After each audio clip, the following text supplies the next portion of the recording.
Bonjour à tous et bienvenue dans cette nouvelle vidéo. Alors aujourd'hui, quelques petites astuces et fonctionnalités des tableaux croisdynamiques. Voilà, pour ceux qui font des tableaux de bord régulièrement, donc je vais vous montrer quelques petites fonctionnalités assez sympas que vous pouvez récupérer dans les TCD. Alors, on va les faire au fur et à mesure, vous allez voir quelques petites fonctionnalités, quelques-unes. Alors ici, on a une source, voilà, un tableau de commande, de vente, voilà, avec des numéros de commande, des dates, des numéros de clients, des compagnies, régions, voilà, des prix unitaires, quantité et les montants. Okay. Et on voudrait ici donc créer déjà un premier tableau croisdynamique. Alors, et bien pour ça, on se met dans le tableau et on va cliquer dans Insertion, tableau croisdynamique. Généralement, il va vous détecter automatiquement la plage ou le tableau. Donc de préférence, ça je l'ai déjà dit plus souvent, mais donnez un nom à vos sources de tableau, transformez-les en tableau, comme ça là, il va chercher directement le tableau. Voilà. Et par défaut, il va mettre le TCD dans une nouvelle feuille, c'est ce qu'il faut faire systématiquement. Ok, et on fait OK. Donc là, il crée déjà le petit tableau. Alors, normalement, ici, la liste des champs doit apparaître. D'accord. On va la pousser ici. D'accord.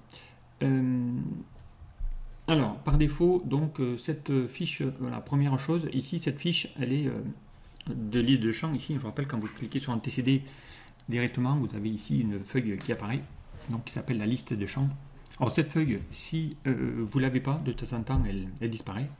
Voilà, et dès qu'on clique sur le TCD, cette liste de champs n'apparaît pas.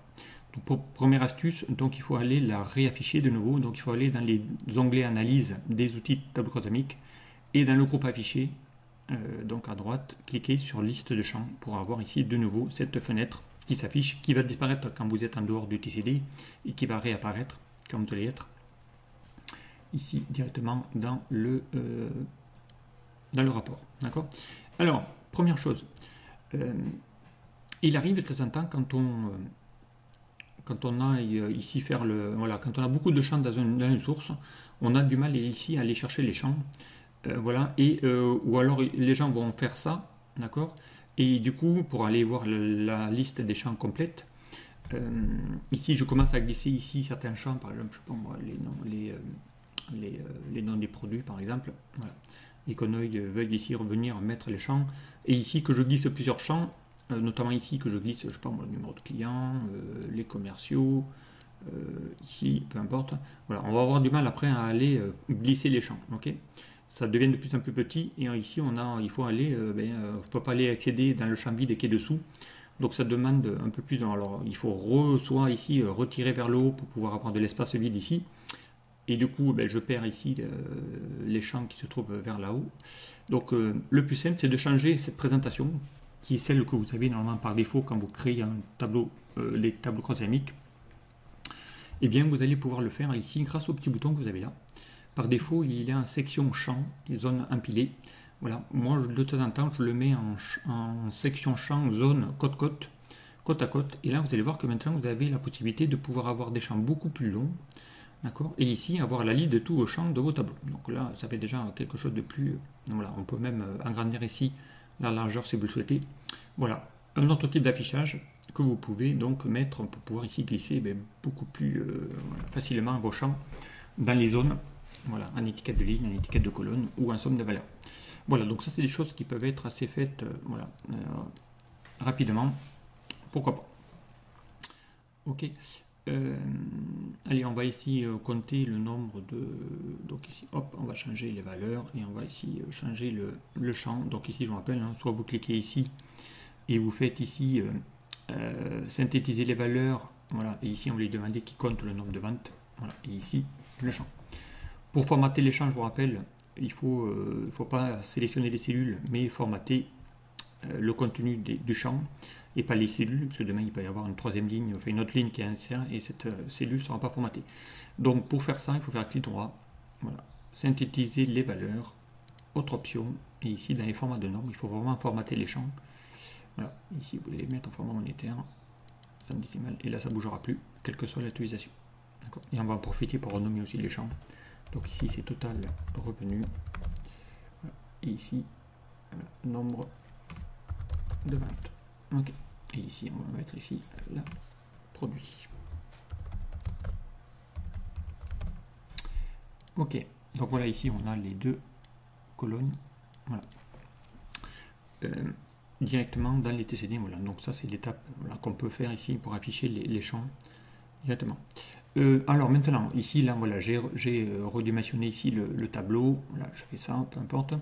Et dès que je vais actualiser, vous allez voir qu'automatiquement, voilà, les colonnes vont systématiquement bouger à chaque fois. Ça c'est toujours assez énervant de voir les colonnes, voilà, dès qu'on met ça dans un tableau de bord, vous allez voir ici vos rapports qui vont bouger tout le temps. Alors pour éviter ça, eh bien, vous avez une petite option, donc là pour ça vous faites clic droit sur le TCD, option du tableau dynamique, et vous allez déjà d'une part renommer vos TCD, ça c'est une chose qu'il faut faire systématiquement.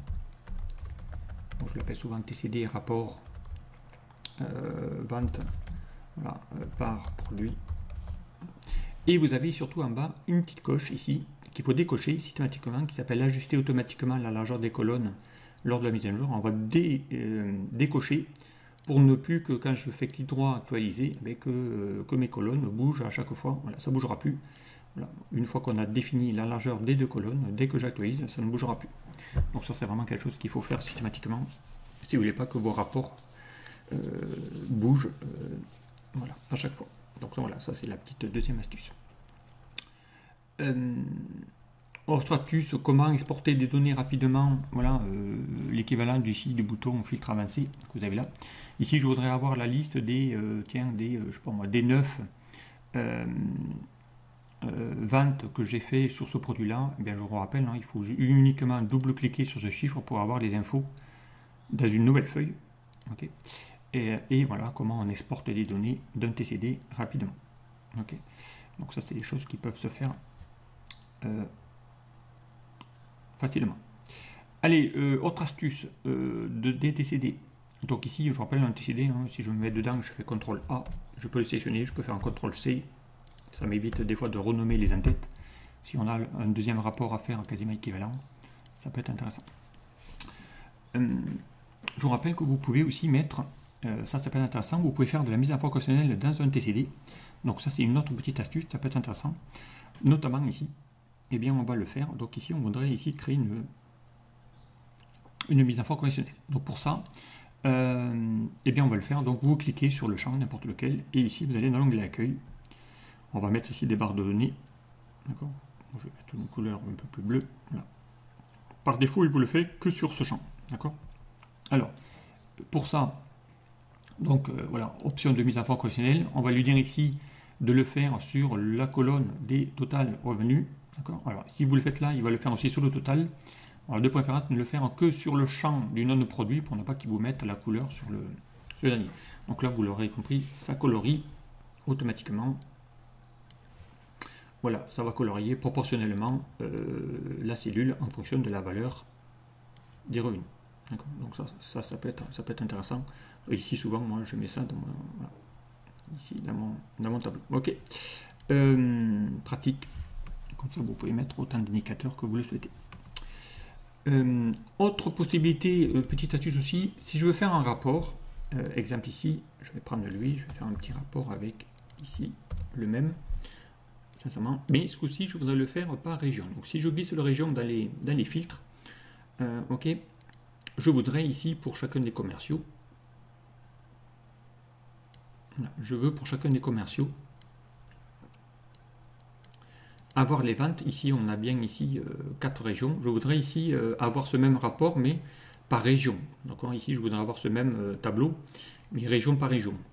Alors là aussi, vous allez voir, il est possible de le faire assez simplement. Pour ça, eh bien, vous allez ici, donc là évidemment, ça sera obligé d'avoir ici un bouton de filtre. Voilà, vous allez ici dans l'onglet analyse des TCD et vous allez ici dans options. D'accord. Ici, vous allez cliquer sur cette petite ligne déroulante et là, vous avez ici une option qui vient d'apparaître quand vous avez ici mis un filtre dans le TCD. Vous avez ici un bouton qui s'appelle afficher les pages de filtre de rapport. Dès que je clique dessus, il va vous demander est-ce que tu veux le faire sur la région? Oui, je fais OK. Et là, vous allez voir qu'il va vous générer 4 rapports. Un pour la région Est, où là on a le rapport des ventes par commerciaux de la région Est. Un autre pour la région Nord. D'accord.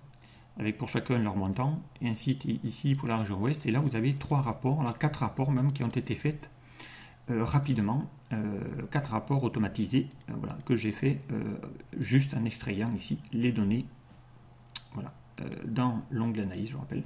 Voilà, et on peut faire des rapports directement, voilà, en cliquant ici sur afficher les pages de filtre de rapport. Et ça va vous générer le même rapport, voilà, sur plusieurs feuilles en même temps, sans avoir à les refaire un à un et à chaque fois aller chercher la bonne région. Il va le faire directement. Là, il a fait autant de feuilles qu'il y avait de champs dans le filtre. Okay, voilà, donc ça c'est assez pratique aussi pour pouvoir générer des rapports automatiquement. Voilà ici donc quelques petites astuces. Alors évidemment, on peut faire aussi des champs calculés.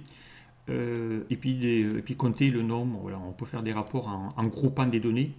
Alors exemple, pour grouper les données, on va en faire un ici, on va prendre le rapport qui est là, par exemple, et on voudra ici grouper des données, on va en faire un différemment. On va le mettre sur une nouvelle feuille, CTRL V. Okay. Exemple, on va prendre ici une date, la date de commande qu'on va glisser en étiquette de ligne à la place des colonnes. Okay. Alors, automatiquement maintenant, si vous avez les nouvelles versions d'Excel 2016 ou Office 365, les dates, généralement, quand il les crée, dès que vous glissez un champ date dans une étiquette de ligne, de colonne, il va vous les regrouper en mois automatiquement. D'accord? Donc ça peut être intéressant. Alors on peut lui dire de ne pas afficher les mois aussi. Vous avez créé ici, voilà, 2 champs, mois et date. Donc si je veux pas le mois, je le sors et là je vais avoir les dates qui s'affichent. Voilà, ici sur l'année complète. Ok. Et bien regardez, on pourrait ici lui demander de regrouper ça. Par exemple, je veux faire ce calcul, mais par quinzaine.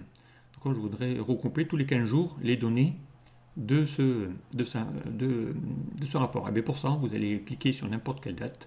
Vous allez faire un clic droit, grouper. D'accord. Et ici, on va lui dire de ne faire prendre que les jours. D'accord. Et on va lui dire ici, regardez, il vous met nombre de jours. Ici, on lui dit, tiens, va me les grouper tous les 15 jours, par exemple. Donc, on va faire ça par quinzaine.